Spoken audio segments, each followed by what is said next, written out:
5 list belongs to Mr. Orlovsky. He is going to pick the top 5 MVP candidates right now. Danny, go. I'm going to start with number 5 and go Joe Burrow.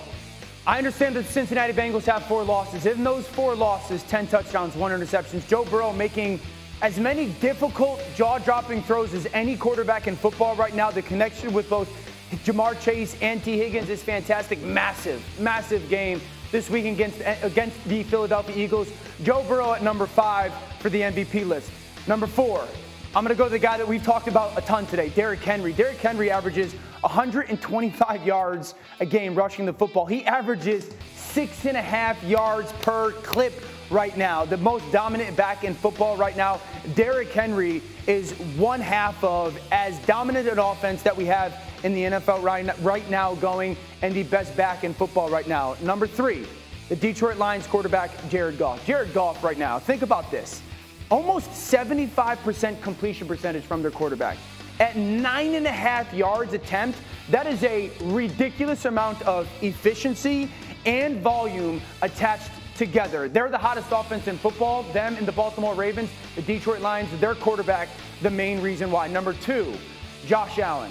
The Buffalo Bills are hot. Offensively, they're hot. Josh Allen this year has accounted for 15 touchdowns, 0 interceptions. All that noise about those interceptions in the past has somehow quieted, and he's distributing the football a ton, an absolute problem down in the red zone. I love the addition of Amari Cooper, plenty of weapons for this quarterback, and I think he's only going to continue to dominate this season. Number 1, is he going to win 3? That's the question. Lamar Jackson.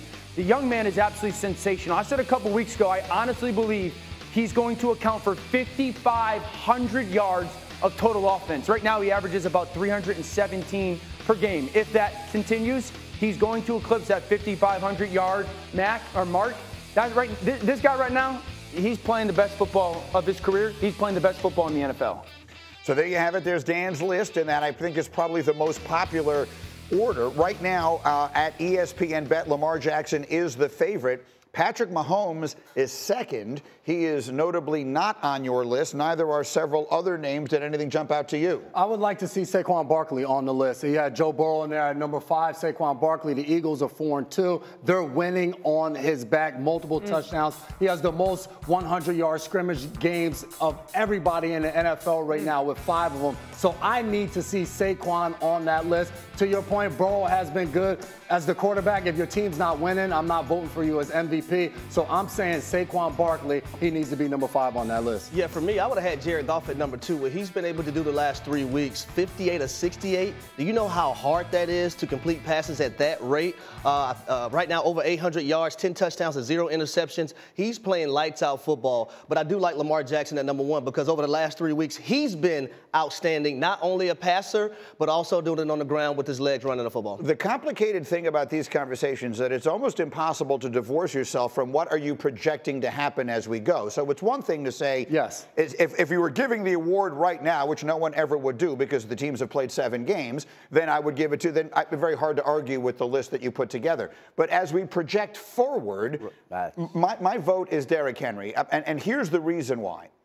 Because the year that Tom Brady set all the passing records, the year that the Patriots went 16-0 and they put together what was at that point the best offense of all time, the difference was Randy Moss. Yes. Adding Randy Moss was what changed everything. And I was campaigning on the air on Mike and Mike at that time for Moss to win the MVP. And of course they gave it to Brady because they give it to the quarterback.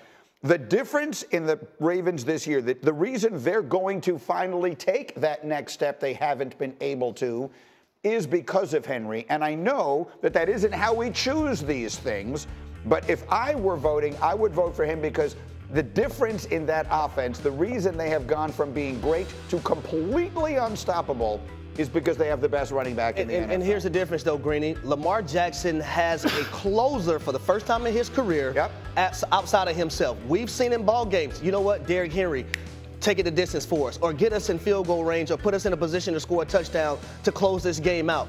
That's what this young man does. Me personally, he's so good. He had 24 yards in the first half of that game. I played with him in Tennessee. I've never in my life seen anyone with the work ethic that Derrick Henry has. Like, that's why when people say he's going to fall off his age, some human beings it doesn't apply to. because I don't even think he's human. He's immortal. Let me get Shefty in. Well, he's part of two pieces in Baltimore, which I think will hurt him in the MVP race. Right. And what I think of when I see us talking about Derrick Henry and his role in Baltimore, I just can't help but think of this. Last year, at the trade deadline, the Baltimore Ravens made an effort to go trade for Derrick Henry. How would last season have been different if they had gotten that 6 trade carries done? to the running back. Well, Todd Monken wouldn't have been allergic to calling run plays, I'll tell you that. I think both of them, Lamar and Derrick, you can make the claim playing the best ball of their career. Yeah. And it's because of each other. Yeah. I mean, that wouldn't be the first time You're that's going to happened. go give an MVP to the Baltimore Ravens, you make it co-MVPs for the two guys. I like that. It's happened. It's never happened with teammates. Yeah. We have had co-MVPs in NFL history, never with two guys who were on the same team.